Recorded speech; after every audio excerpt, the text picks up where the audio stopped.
चलिए 10 के दमदार ट्रेड्स में हमारे साथ मानस जायसवाल और सच्चिदानंद उत्तेकर पिछले शो से बने हुए हैं। साथ ही शिल्पा राउत और अमित सेठ भी अपने टॉप ट्रेड्स के साथ जुड़ेंगे। मार्केट आउटलुक पर चर्चा करने के लिए एएसके हेज सॉल्यूशंस के सीईओ वैभव सांघवी होंगे।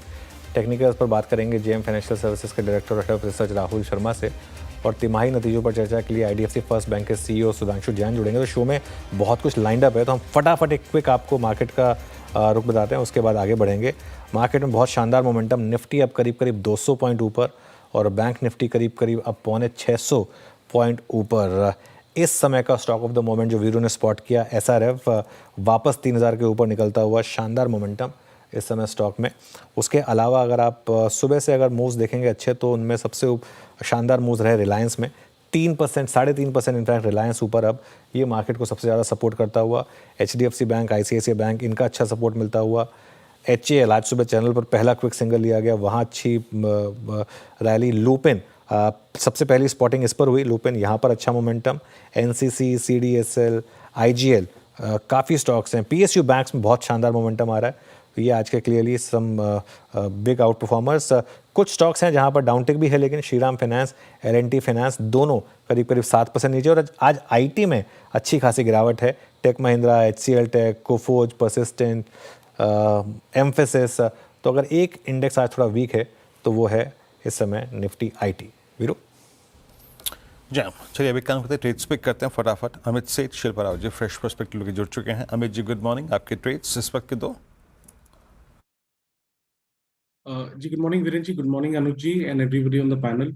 वीरेन जी, मेरा पहला ट्रेड रहेगा कोटक महिंद्रा बैंक। कोटक महिंद्रा बैंक में हमने अच्छी खासी स्ट्रेंथ देखी और इस पुल बैक में स्टॉक ने एक 10 डे एक्सपोनेंशियल मूविंग एवरेज से रिवर्सल दिखा रहा है। तो कोटक महिंद्रा बाय करें। 2200 का हमारा स्टॉप लॉस रहेगा और टारगेट रहेंगे 2275 रुपए के।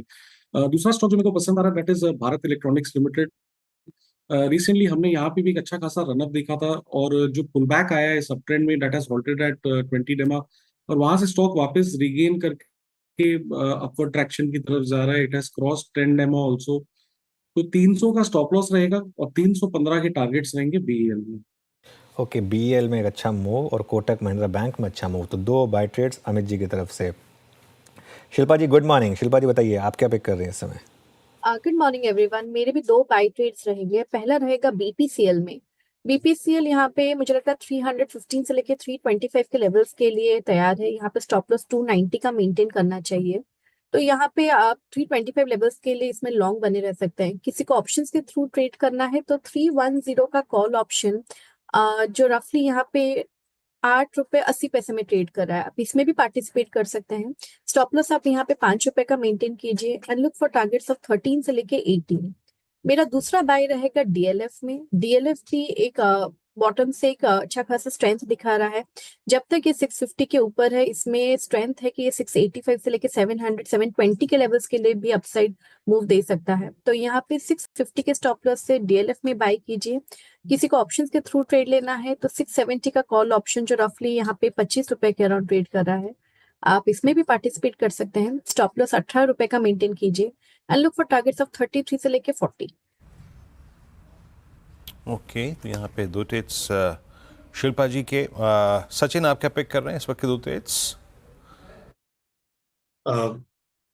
वीरेंद्र जी, यहाँ पर रिलायंस को हमने पिछले हफ्ते इस पर्टिकुलर शो में आइडेंटिफाई किया था 1290 के लेवल के आसपास।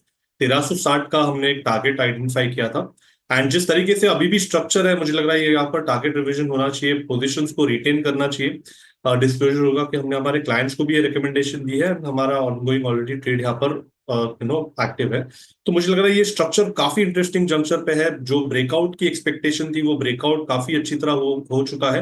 एंड यहाँ से मुझे लग रहा है जो मोमेंटम मिला है काउंटर में वो लगभग अराउंड 1420 तक एक्सटेंड होना चाहिए। तो यहाँ पर रिलायंस में अभी भी खरीदारी करने की सलाह होगी। फ्रेश स्टॉप लॉस यहाँ पर होगा अराउंड 1328 का, जो आपको क्लोजिंग बेसिस पे मेंटेन करना है। एंड पोजीशंस को 1420 के आसपास रिव्यू करने की सलाह होगी। जो सेकंड काउंटर हमने हमारे क्लाइंट्स को रेकमेंड किया है, जहां पर एक फ्रेश ब्रेकआउट हुआ है, जो ऑलरेडी सुबह आई थिंक एक पैनलिस्ट ने कवर भी किया है, वो है एचएएल का। यहाँ पर मुझे लग रहा है अभी भी काफी स्ट्रॉन्ग मोमेंटम है। जिस तरीके से डेटा प्लेस्ड है, लगभग अराउंड 4620 तक की हेडरूम यहाँ पर अवेलेबल है, जो हो सकता है कि आज के सत्र में ही नजर आए। तो यहाँ पर HL में भी यहाँ पर फ्रेश लॉन्ग पोजीशंस ऐड करने की सलाह होगी। स्टॉप लॉस आपको यहाँ से लगभग अराउंड 43.55 पे लगाना है on closing basis, and fresh long additions करने की सलाह होगी 46.20 के टारगेट के लिए। In while market at day's high, Nifty अब 200 पॉइंट ऊपर 24,230 को क्रॉस करता हुआ, और बैंक निफ्टी में भी 500 पॉइंट की रैली। मिड कैप में अच्छा मोमेंटम बन रहा है, अब करीब करीब 500 पॉइंट इंडेक्स ऊपर है। मानस, क्या पिक किया आपने? तो देखिए दो स्टॉक हैं, दोनों लार्ज कैप में है, और पहला है आईसीआईसीआई बैंक। यहाँ पर खरीदारी करने की राय रहेगी क्योंकि स्टॉक ने 10 डे मूविंग एवरेज पे सपोर्ट लेकर रिकवरी दिखाई है, इंटरडे चार्ट पे ब्रेकआउट है, तो वहां पर खरीदारी करेंगे। 1414 का स्टॉप लॉस लगाएंगे, 1460 की टारगेट पॉसिबल है। और सिप्ला में भी खरीदारी करनी है। स्टॉक का जो ट्रेंड है वो काफी दिनों से पॉजिटिव है, हाई टॉप हायर बॉटम्स बन रहे हैं। स्टॉक करेक्ट हुआ था लेकिन लोअर लेवल पे बाइंग इंटरेस्ट है, तो 1524 का स्टॉप लॉस लगाइए सिप्ला में, और टारगेट सेट करिए 1595 के। ओके, चलिए, तो ये इस समय कुछ ट्रेड्स आपके लिए हमारे पैनल की तरफ से। अब थोड़ा आगे बढ़ते हैं, और हमारे साथ बिग मार्केट वॉइसेस में जुड़े हैं ASK हेज सॉल्यूशंस के CEO वैभव सांघवी, जिनके पास फंड मैनेजमेंट में 2 दशक से ज़्यादा का अनुभव है। उससे पहले ये एवेंडेस, एम्बिट और DSP मेरिल लिंच के साथ भी काम कर चुके हैं। वैभव रिस्क एडजस्टेड रिटर्न्स में काफ़ी अच्छी पकड़ रखते हैं। आइए उनसे समझते हैं कि इस मार्केट में उनकी क्या रणनीति रहेगी।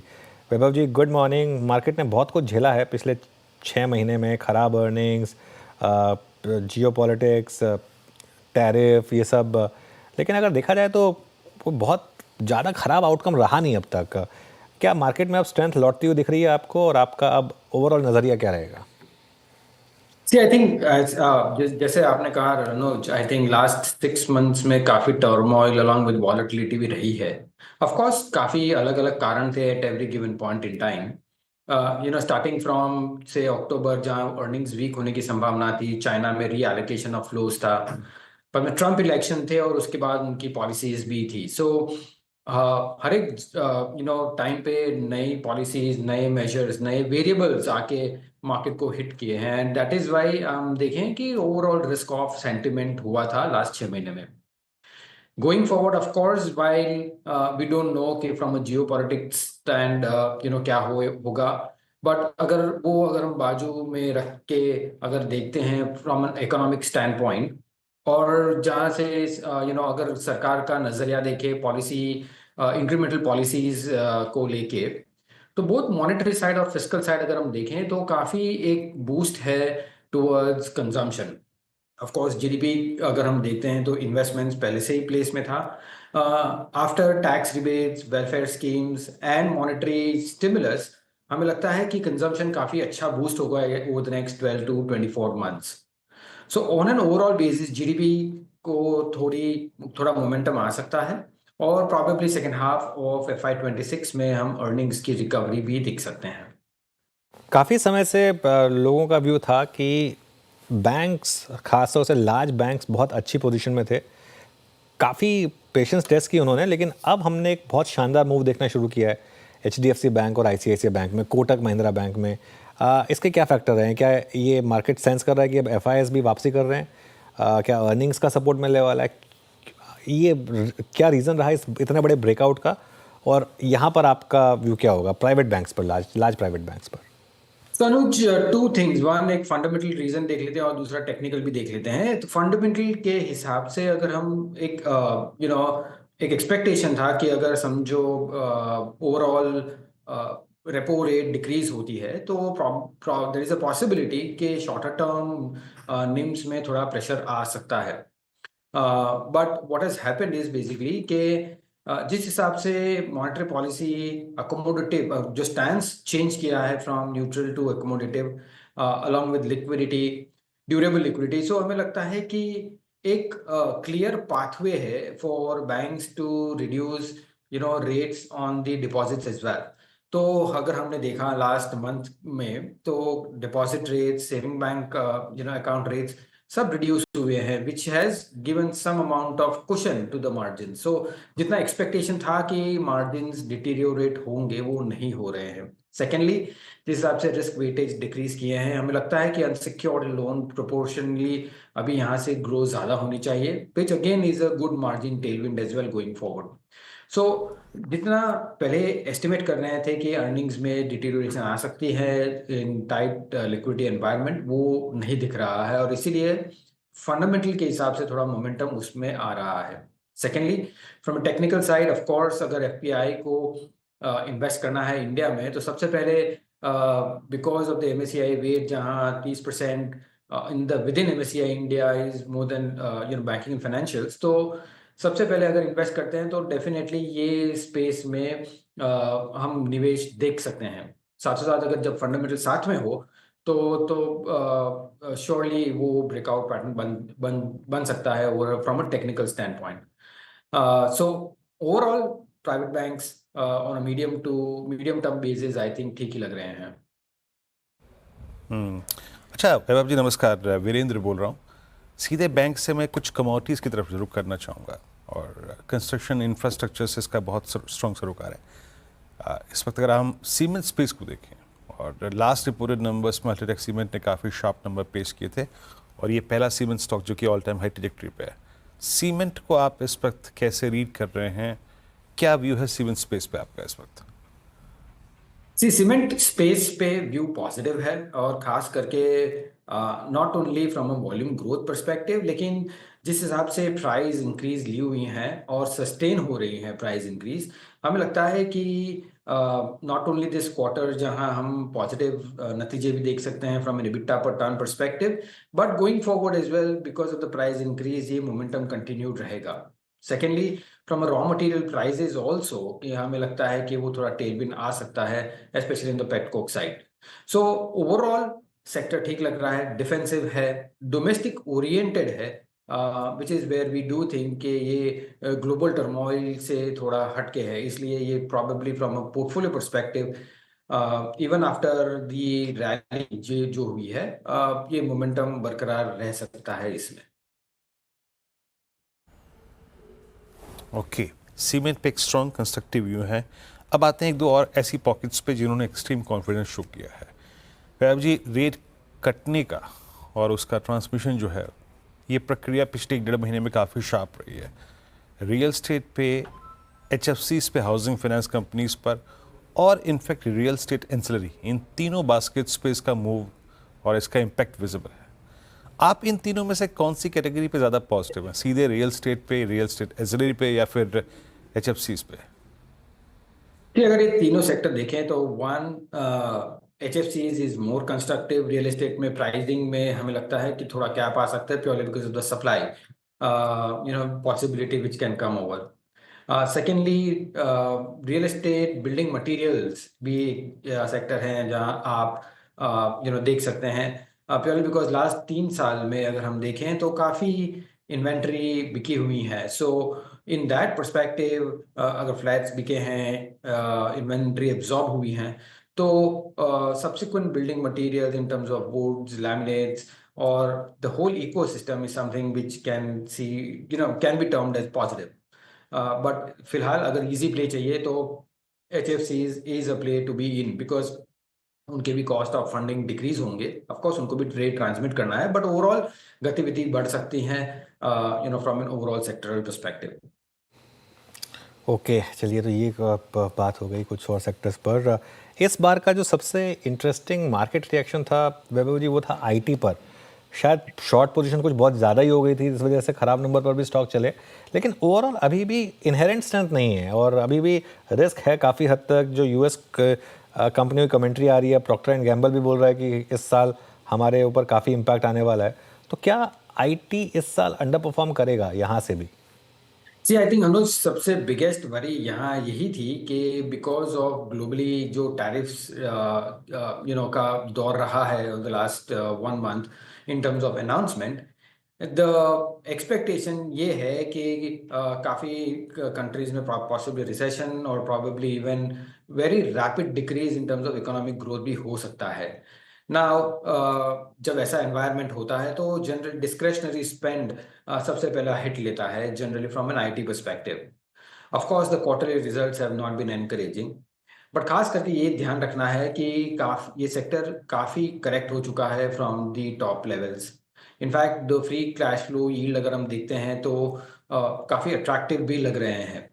So any possibility of stabilization अगर global from a global economy stand point अगर हम देखें तो वहाँ जब थोड़ी भी अगर स्टेबलाइजेशन आता है फ्यू ट्रेड डील्स अगर होती है तो ये सेक्टर अच्छा रिकवरी दे सकता है from the bottom. But in that mean time news continued रहेगी from a global standpoint और ये सेक्टर वॉलेटिलिटी के दौर से गुजरता रहेगा।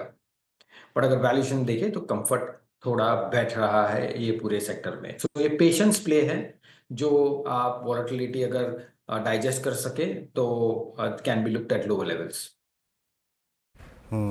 अच्छा वैभव जी, सारे के सारे रेट सेंसिटिव्स पे काफ़ी बात हुई, but non lending financial space में अगर आप आएँ तो तमाम ब्रोकिंग कंपनी के जो नंबर आए उसको बाजार ने considering I think weekly expiries का जाना उसके साथ एडजस्ट कर लिया, बाजार ने समझा, हाथों हाथ दिया।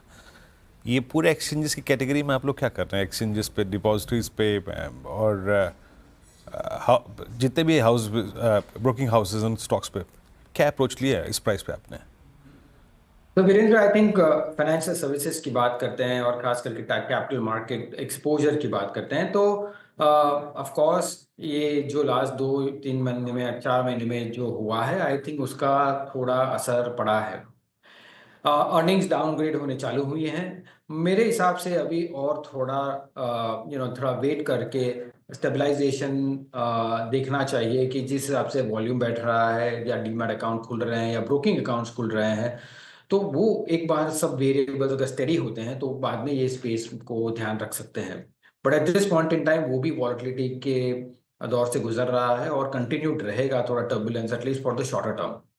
सेकेंडली, अगर फाइनेंशियल सर्विसेज और ओवरऑल बेसिस पर बात करते हैं तो एसेट मैनेजमेंट कंपनीज एक ऐसी स्पेस है जहां हमें लगता है कि वो काफ़ी अच्छा सस्टेन किया हुआ है in spite of this turbulence. जो जिस हिसाब से फ्लोज देख रहे हैं हम, स्टडी है। I think retail investors has become extremely well educated और resilient in this whole fall. So अगर जैसे ही मार्केट स्टेबलाइज होता है, this is a space you can probably look at again as well from a longer term perspective. All right Vaibhav ji, बहुत बहुत शुक्रिया आज हमारे साथ जुड़ने के लिए और हमसे बात करने के लिए इन सब टॉपिक्स पर। मार्केट एट डेज हाई, और एक बार आप लेकर आइए ज़रा रिलायंस इंडस्ट्रीज़ का चार्ट। और देखिए ये आज सुबह एक कॉन्फिडेंस दे रहा था कि आज मार्केट में रिलायंस चलेगा और अच्छा चलेगा। और शुरुआत थोड़ी सी कंसोलिडेशन वाली रही, लेकिन अब यहाँ पर अच्छा ब्रेकआउट, बहुत समय के बाद रिलायंस रिजल्ट के बाद ब्रेकआउट दिखा रहा है। 4% ऊपर, काफ़ी समय से अंडर परफॉर्म कर रहा था रिलायंस। और जिसमें बात कर रहे थे टारगेट्स रिलायंस पर 1450 से 1600 तक के हैं ब्रोकरेजेस के। और ये क्या मार्केट के लिए नई लीडरशिप स्पेस बन सकता है? आई थिंक ये सबसे बड़ा सवाल होगा। हमारे साथ जेएम फाइनेंशियल सर्विसेज के डायरेक्टर और head of research Rahul Sharma जुड़े हैं। Rahul ji, good morning. शुरुआत तो इसी से करनी होगी। रिलायंस आज महीनों के बाद हमने एक इतना बड़ा ब्रेकआउट स्टॉक में देखा है, यहाँ पर क्या भी होगा सबसे पहले? या वेरी गुड मॉर्निंग अनुज जी। देखिए रिलायंस के अंदर एक क्रूशियल रेजिस्टेंस लाइन या एक जो सप्लाई लाइन थी वो आज निकली है 1300-1320 के आसपास। मल्टीपल रेजिस्टेंस थे स्टॉक को, और लगातार ये दिसंबर 2024 से इस लेवल को निकालने की कोशिश कर रहा था। फाइनली आज बड़े वॉल्यूम्स के साथ ये ब्रेकआउट देखने को मिला है, और यहाँ पर हमारा जो स्टांस था 1300 पे कॉशियस था, लेकिन अब हमें लगता है कि स्टॉक ने एक ब्रेकआउट दिया है। और ये ब्रेकआउट जो है, आई थिंक इसके जो लेग्स है वो लंबे हैं, और आने वाले समय में मुझे लगता है कि 1450 तक के लेवल्स आपको देखने को मिल सकते हैं। तो फ्रॉम अ पोजिशनल पर्सपेक्टिव एक बड़ा ब्रेकआउट है, मल्टी मंथ ब्रेकआउट है। लास्ट ईयर अक्टूबर नवंबर से जहां से मंदी शुरू हुई थी, पूरा का पूरा जो एक फॉलिंग यहाँ पर ट्रेंड लाइन था वो स्टॉक ने निकाला है। आज का डेरिवेटिव्स डेटा भी यहाँ पर काफी इंटरेस्टिंग होगा, वॉच करना। हमें लगता है कि काफी सारी शॉर्ट कवरिंग आज के ईओडी वाले डेटा में देखने को मिलेगी। तो ओवरऑल 1300 के ऊपर जो बायस है स्टॉक के अंदर बिल्कुल पॉजिटिव है, और हमें लगता है कि आने वाले 3 महीने में आपको तकरीबन 1450 तक के लेवल्स रिलायंस में देखने को मिल सकते हैं। जी हाँ, रिलायंस इस वक्त लीड करता हुआ इस पूरे मूव को। आई मीन 0.4% ऊपर 1354, और क्या गजब का मूव है। बट क्योंकि सिंस ये टिप्पणी रिलायंस पे है राहुल जी की इस मंच पे, इस चैनल का स्वामित्व प्रबंधन रिलायंस इंडस्ट्रीज होल्ड करते हैं। कृपया जब भी कोई आप ट्रेड लें या इन्वेस्टमेंट कॉल, एक निजी सलाहकार की राय जरूर लें। अच्छा, मैं लाजमी है ये कि अपना अगला प्रश्न शायद केंद्रित रखता है निफ्टी बैंक पे, पीएसयू बैंक्स पे या फिर प्राइवेट बैंक्स पे, लेकिन इससे थोड़ा हट के चलता हूँ मैं कुछ और बास्केट्स जो ऑल टाइम हाई हिट कर रही है। Look at UltraTech Cement, in cement space lead करता हुआ। Look at UPL, look at SRF, look at Dalmia Bharat.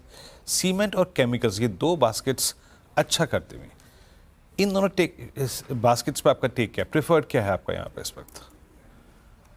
Clearly जो केमिकल्स की जो स्ट्रेंथ है वो काबिल तारीफ है। इनफैक्ट जो हमने लास्ट वीक थोड़ा सा वोलेटिलिटी देखा था उसमें भी सीमेंट स्टॉक्स ने गिव अप नहीं किया। अल्ट्राटेक का अगर हम सेटअप देखें तो 11700 के आसपास एक स्टॉक के अंदर ब्रेकआउट देखने को मिला था हमें अर्ली अप्रैल में, और पूरे महीने इनफैक्ट ये स्ट्रेंथ जो है बरकरार रही है। तो सेक्टर लीडर है मेरे हिसाब से, यहाँ पर और मोमेंटम बनता हुआ देखेगा, क्योंकि जो एक प्रीवियस स्टॉक था दिसंबर 2024 का, इनफैक्ट मल्टीपल टॉप्स है दिसंबर इस 12,200 के आसपास के, ये मल्टीपल टॉप्स इस स्टॉक ने निकाले हैं। और मुझे लगता है कि अगला जो पड़ाव है आई थिंक 12,800 13,000 तक का देखने को मिल सकता है। तो बिल्कुल यहाँ पर मोमेंटम जो है काफी स्ट्रांग है। स्टॉक में ट्रेलिंग स्टॉप लॉस लगाकर आप लॉन्ग पोजीशंस राइड करके चल सकते हैं। जहां तक मेटल्स का सवाल है, मेटल्स के अंदर माफ कीजिए केमिकल्स का सवाल है, केमिकल्स में डेफिनेटली यहाँ पर एक रिवाइवल देखने को मिला है बाइंग इंटरेस्ट का।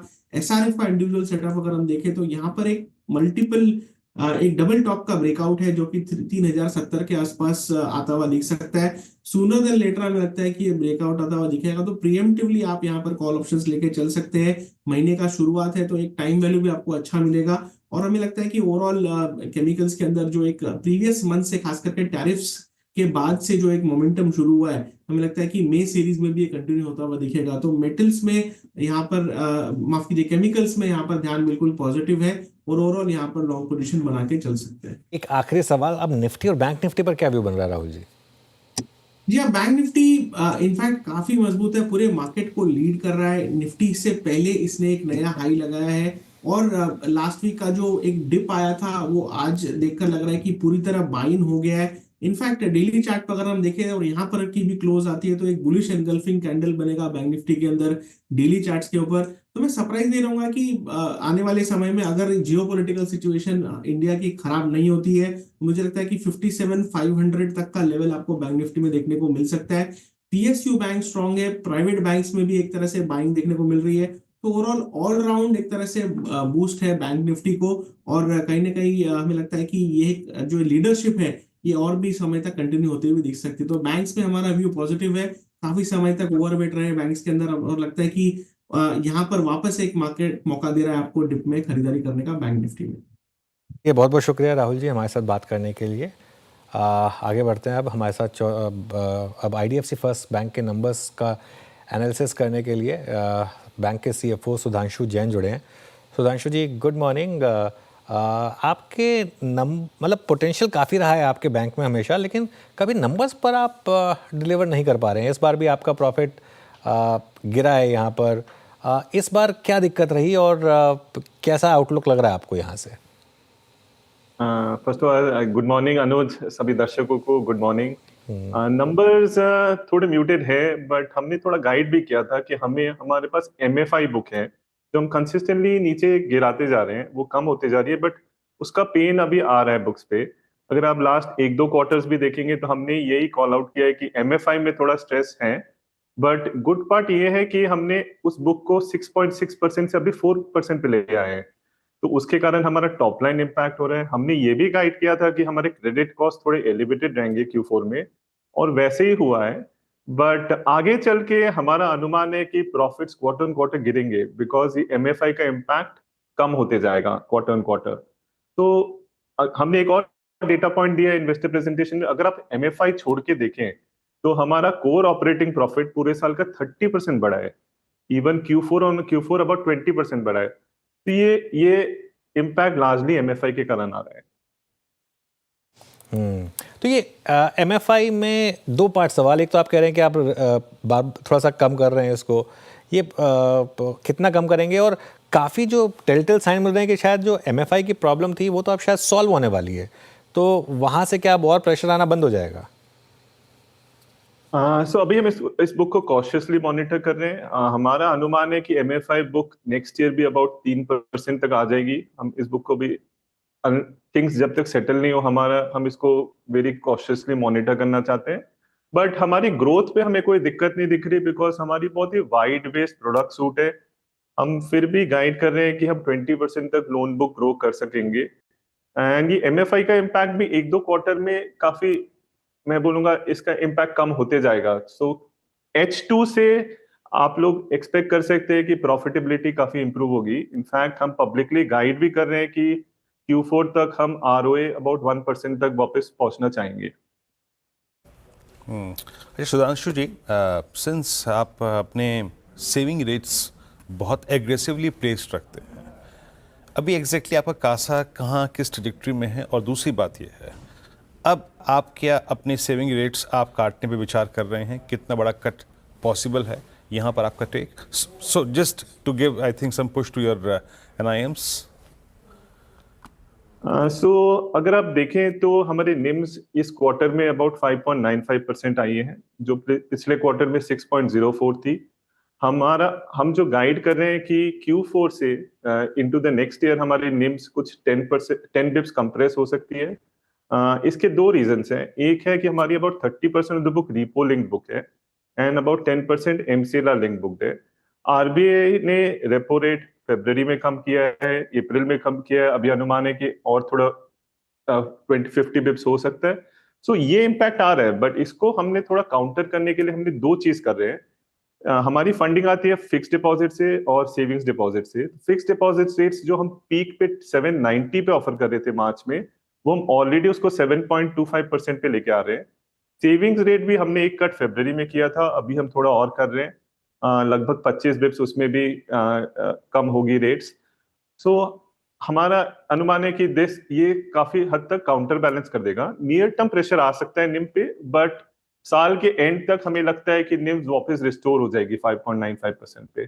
FD का इम्पैक्ट थोड़ा लैग से आता है, तो वो हमको थोड़ा इसलिए वो वैसे करके आएगा।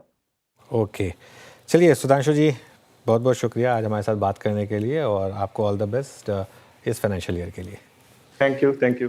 चलिए इस शो को यहाँ समेटेंगे, और मार्केट एट डेज हाई बहुत शानदार मोमेंटम के साथ हम इस शो को समेट रहे हैं। वीरोर में आपसे इजाज़त लेंगे, एक छोटा सा ब्रेक, उसके बाद श्रेया और कंचन दिल्ली से जुड़ेंगे ट्रेडर्स हॉटलाइन के साथ।